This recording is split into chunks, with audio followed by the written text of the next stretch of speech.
CBS 2 News starts now.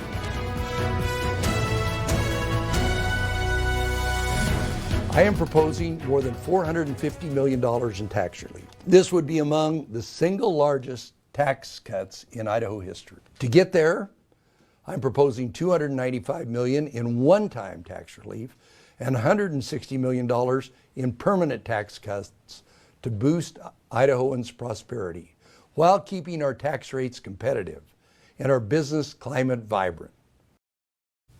Idaho Governor Brad Little today giving Idahoans a look at what they can expect in the new year. We have team coverage tonight as the 2021 legislative session kicks off. Up first is CBS 2's Scott Logan as he highlights a few moments from today's address.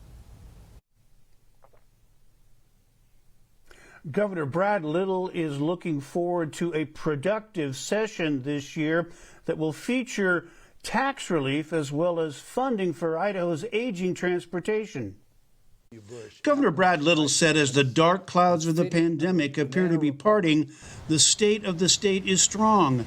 The governor says while other states are announcing budget cuts of up to 40%, he's proposing one of the biggest tax cuts in state history. I am proposing more than $450 million in tax relief.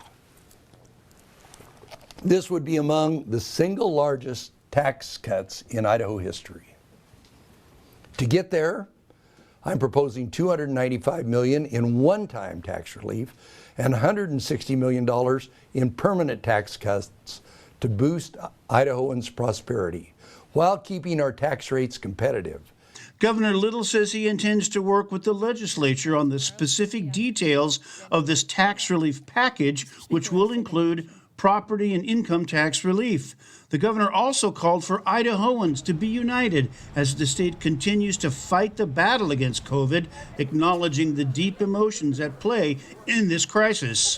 What is the fallback plan should the final lap, as you call it, in the race against COVID take longer than expected? If the COVID situation doesn't wrap up in the time frame that you're looking at, how would that affect the tax relief plan, and what kind of contingency planning have you got? Good question, Scott. It's dependent upon how much vaccine we get into the state.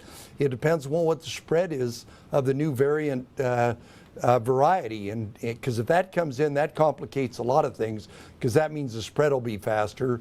You know, we fully intend to have all our kids back in school, but there's a lot of variables out there. But I believe if we get the vaccine rolled out on the schedule we want, by June, we should be having the much lower risk part of our population being vaccinated. The governor also announced a plan we will be hearing a lot about. He calls it Building Idaho's Future, which includes the tax relief we mentioned, but also $330 million in general fund money in addition to federal funds for Idaho's aging roads, bridges, and infrastructure. Scott Logan, CBS 2 News. Well, funding for transportation is an issue that has not gotten much traction in past legislative sessions, so we'll see how well it does this year. Live in Boise, Scott Logan, CBS 2 News.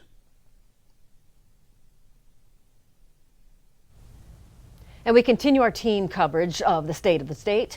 CBS 2's Trevor Fay joining us with reaction from lawmakers and special interest groups.